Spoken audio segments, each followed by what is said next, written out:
Coming up on EagleVision News, we bring you updates on powerful Santa Ana winds. And we tell you about a new pilot program that can detect sharks in the water. Plus, one of our reporters shares with us an inspiring story in light of Breast Cancer Awareness Month. All this and more coming up on EagleVision News.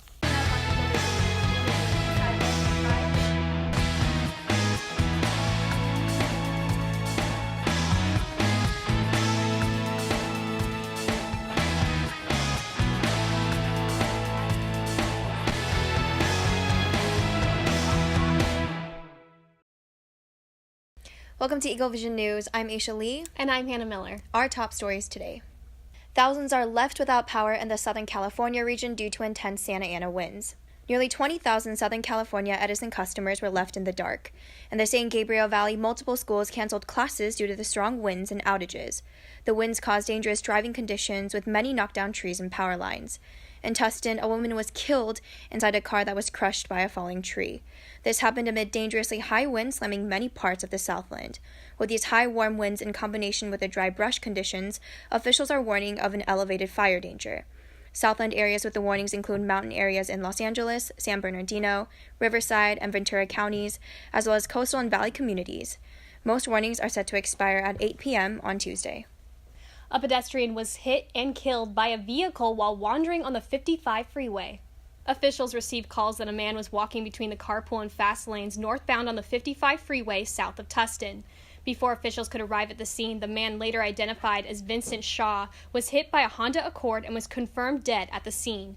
The driver of the vehicle suffered from minor injuries and was taken to the hospital. Another collision occurred minutes later due to drivers slowing down to see what had happened. Officials say they have been receiving several calls regarding pedestrians walking on freeways and urge drivers to be cautious while driving. The toxic metal cadmium was found in jewelry sold at Ross, Nordstrom Rack, and Papaya.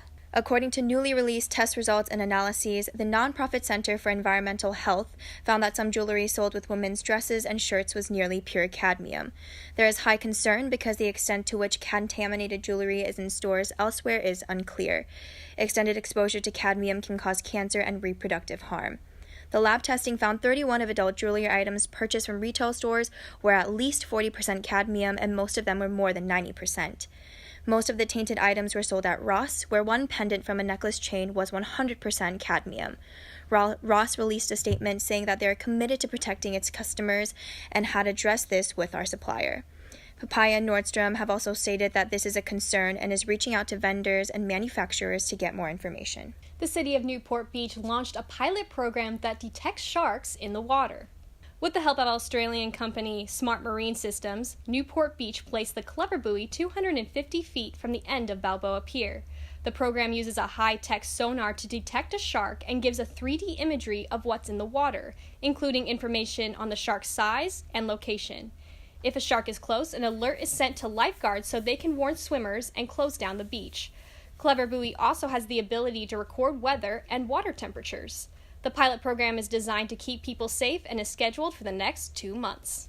Not all newsworthy events happen within our own backyard. Our reporter Kendall Jarbo is here to share with us all the international news. Thanks, guys. The disappearance of a journalist in Saudi Arabia is making a global impact.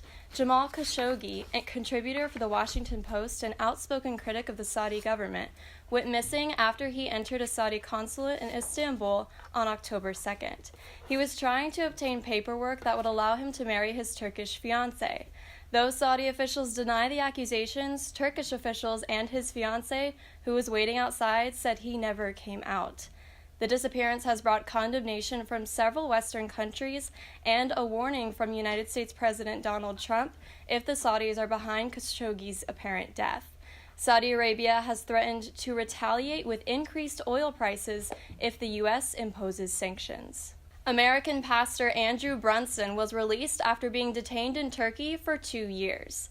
Brunson had lived in Turkey for 23 years, where he pastored a church. He was arrested in 2016 during the failed government coup. A Turkish court sentenced Brunson to 3 years and 1 month in prison, but chose to release him early. Brunson met with President Trump in the Oval Office on Saturday and thanked him for securing his freedom. Brunson and his wife prayed for President Trump and stated, quote, "We're so grateful to so many people in Congress who stood with us and who prayed for us." Wedding bells are ringing for Britain's royal family for the second time this year. On Friday, Princess Eugenie married tequila executive Jack Brooksbank at St. George's Chapel, the same place where Prince Harry and Meghan Markle married in May. The 28-year-old bride is ninth in line to the British throne. A total of 850 guests attended the wedding. William and Kate's eldest children made a special appearance. Prince George served as a page boy, and Princess Charlotte was one of 6 bridesmaids. Thanks so much, Kendall. Yeah. Did either of you guys watch the royal wedding? I didn't this year, and it's funny because I love following the royal family and all their weddings, but I didn't watch it this year. Yeah, I don't really watch it. I just kind of look at, all their dresses and everything afterwards. But speaking of dresses, you're wearing pink today. Was that intentional for Breast Cancer Awareness Month? It wasn't. I wasn't thinking about that when I got dressed today, but Breast Cancer Awareness Month brings to light many inspiring stories told by many who are currently suffering from breast cancer, and our reporter Bobby Terrell shares with us one of these stories. My big girl has a first name, it's Delaney. My big girl has a second name, it's Jae. Oh, I love to hug her every day. And if you ask me why, I'll say, 'cause Delaney J has a way of making everything okay. Yay! You have to put my glasses on. Okay, ready? Meet Karen O'Leary and her 20-year-old daughter, Delaney. While Delaney has a very rare genetic disorder, Karen has triple-negative breast cancer. My snickerdoodle chicken noodle, what a little ham! When you have an illness, everyone around you, including your loved ones, may not always understand what it is that you're going through, including Coco here, who doesn't always know why mom doesn't have the energy to play. And just the biggest concern in my mind was that I had to live as long as possible for my daughter Delaney, because she will never be able to live on her own. And I would say that that was foremost in my mind. I wasn't so much concerned about me and what I was going to be going through in terms of the treatments. I didn't even think twice about that, actually. I just thought of what is going to give me the best outcome and the best chance for survival. One thing that I will always remember that he said is that he was prescribing the most aggressive chemotherapy possible. Basically, so much chemotherapy that it would kill off the cancer, but that I wouldn't die. But it was going to come close to making me feel as if I wanted to die, and it did. Can you make sure that you get things together and organized for Delaney's life then in the next 40 years? And I said, absolutely. And so he definitely gave me a lot of hope there. Karen says that when you're a mother, you don't get to take sick days. This has been Bobby Terrell for EagleVision News. As a college student, I know for me, it's hard for me to find food that is cheap to make, and even finding time to actually make the food. Do you eat at home? Do you eat out? Yeah, sometimes it's really hard to eat at home just to find time to cook and everything, so I tend to eat out a lot. But 3 of our reporters actually share with us a fun, easy way to make a delicious treat for you and your friends during this holiday season. Thanks, guys. Welcome to Cooking with College Kids. I'm Seth. I'm Connor. And I'm Quinn. Today we're going to be showing you how to cook a dessert omelet. We understand as college students we don't all have the money or the time to cook every day, but we're going to show you how to cook something gourmet without that gourmet price. That being said, let's take a look here at the ingredients. Alright, if we'll come down here first, you'll notice that we have our yolks separated from our egg whites. And what you're going to want to do is you're going to want to get 4 eggs and separate them into 2 separate bowls. Coming over here, we have 1/2 cup of granulated sugar, a full cup of whipping cream, not yet whipped, 1 tablespoon of confectioner's sugar or powdered sugar, and 1 teaspoon of vanilla extract. In addition, for a little bit of garnish, we have some mixed fruit here. But Connor, why don't you take them through, and a stick of butter, of course. How could I forget? Stick of butter. Okay, so for our first step, what we're going to do is we're going to want to take our tablespoon of fancy sugar, dump that in the bowl. We're going to want to mix that with our vanilla extract and mix it with our whipping cream. And gentlemen, if you do forgive me, if you're a whisk taker like I am, you're going to want to take this homemade whisk, which you can, as a college student, make a homemade whisk for free. Just tape 2 forks together like so, and you're going to want to whisk that bad boy for a while until all of the powdered sugar, or I guess our confectioner sugar, is gone. All right, Connor, so you keep whisking that right there, and then Quinn, you're gonna get started on those egg whites. So you can beat those until it's thick but not entirely dry. And then I'm gonna get started on these yolks. I'm gonna mix in the sugar and mix it until it's nice and pale. Whisking montage starts now.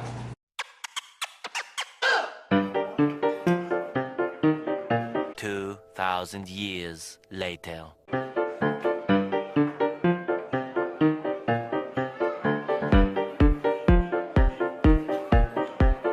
One eternity later.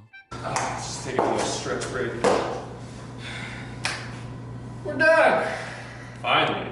While Connor, Quinn, and Seth take a quick break, fall is a big season for sports, especially college football. Our reporter Joel Asher is here to tell us more. Yeah, thanks, guys. With the college football season halfway over, Week 7 brought many upsets for top teams across the country. West Virginia was the most shocking upset of the week, as the unbeaten and previously number 6 ranked Mountaineers took a beating at the hands of unranked Iowa State. Right from the beginning, the Cyclones showed they were ready for the moment, dominating from start to finish en route to a 30-14 victory. In the SEC, number 2 ranked Georgia took their undefeated record to LSU to face the one-loss Tigers. LSU was the better team from the start, carrying a 16-0 lead in halftime. They never let off the pedal, notching a statement win over the Bulldogs 36-16. Number 7, Washington, proved yet again that no one is safe as they hit the road to take on number 17, Oregon. The game was an instant classic as the two teams battled back and forth into overtime. The Ducks ended up scoring the winning touchdown in overtime to top the Huskies 30-27 in a huge victory. The MLB playoffs are here, and the race for a berth in the World Series is on. The National League Championship Series started last Friday from Milwaukee as the Brewers faced off against the Dodgers. Led by strong hitting from their best players and a late save from their closer, the Brewers took Game 1 6-5. A more focused Dodgers team came to play in Game 2 on Saturday, as a 2-run blast from Justin Turner led LA to a 4-3 victory to even the series at 1 game apiece. In Game 1 of the American League Championship Series on Saturday, the Astros headed to Boston and took down the home team 7-2, led by ace pitcher Justin Verlander in a late offensive burst. Game 2 proved more competitive, and Boston was able to come away with a 7-5 victory in front of their home crowd to tie the series at 1 game heading to Houston. Thanks so much, Joel. Now let's check back in and see how much progress our reporters have made on that delicious dessert omelet. So, after a long hour of whisking, most of which we spared you guys, this is the finished result. The egg whites should be firm with a few soft peaks, but not dry. As for the whipping cream... Yeah, with your whipping cream, it's going to be okay that it's not as dry as this, and it is a bit watery, but you do want a little bit of texture to it. As for the yolks, you want just about pudding texture, maybe a little lighter than that, and you also want to make sure it's nice and pale and that the sugar is mixed well. Alright, so now what you're going to want to do is, like the prodigal son being reunited with his father, you're going to reunite those egg yolks with these egg whites. Seth, would you do the honors? I shall. Oh, look at that. That looks good. Absolutely. Now, what's important to note while you're mixing this, once Seth finishes up, instead of stirring vigorously, also this is going to be quite the process, as you can tell. Instead of stirring vigorously, what you're going to want to do is kind of fold over the egg whites and the egg yolks. So you're not going to want to whisk it like we were doing a few minutes ago, but instead just delicately and lightly combine the two. And with that, I'm going to hand it over to Connor, and Connor's going to walk you guys over to the grill and explain how we're going to make this thing. Thank you, Quinn. Okay, and I think it's also important to mention that this is actually 2 servings of the omelet itself, of the dessert omelet itself. So what you're going to want to do is let out about half into the pan itself. So what you're going to want to do after 30 to 60 seconds is you're going to want to actually take it off the burner and put it in the oven for 2 to 3 minutes, which I will do right now. Ooh.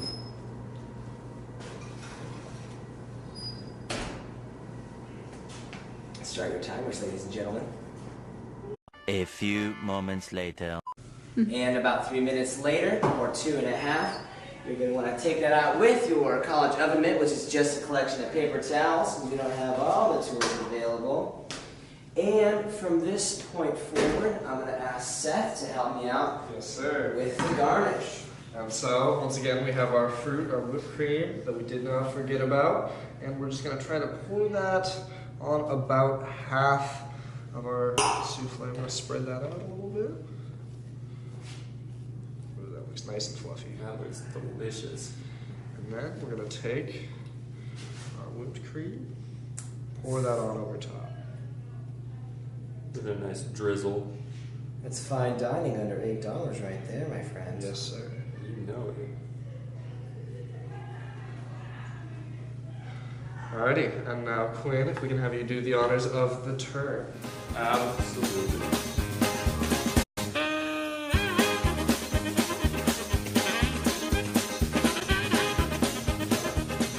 There we go. That is an omelet. Oh yeah, it is. A dessert omelet. Yes. All right. We're just gonna wait a couple minutes and then we get to try it. Yeah. We'll see you guys in a few. And for the grand finale, I say we take a bite of it. What do you say, guys? Absolutely. All right.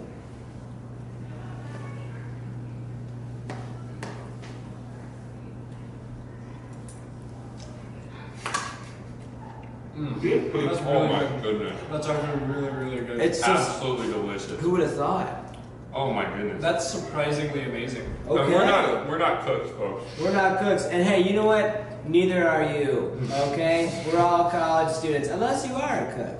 But anyway, this has been Cooking with College Students, a gourmet meal for not a gourmet price. I'm Connor. I'm Quinn. And I'm Seth. And thank you so much for being with us. Back to you guys in the studio. Well, that's all that we have for you today, but be sure to watch us next time on EagleVision. Be sure to follow us on Facebook, Instagram, Twitter, and YouTube for more updates. That's it for today, and we'll see you next week.